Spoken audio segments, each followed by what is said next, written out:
Salam əziz müəllimlər. 2026-cı ildən MİQ imtahanı artıq ödənişli olub, 60 manat olub. Yəqin ki, məlumatınız var. Qeydiyyatdan keçmə yolunu əvvəlki videoda izah eləmişəm. Bəs 60 manatı necə ödəmək lazımdır deyə suallar var. Ona uyğun olaraq belə bir video hazırladım sizlər üçün.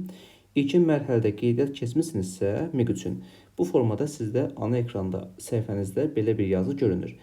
Ərizəyə baxılma mərhələsi bitdikdən sonra sizə şəxsi kabinetə bildiriş və ya məlumat tipli bir şey gəldiyi zaman siz ödənişi daha sonra edəcəksiniz. Yəni ilkin mərhələdə ödəniş etməyə ehtiyac yoxdur.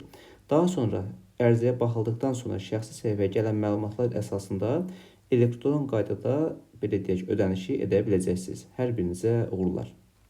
Bir daha xatırlatmaq istəyirik ki, müsahibəyə qeydiyyat zamanı heç bir ödəniş alınmır müəyyən.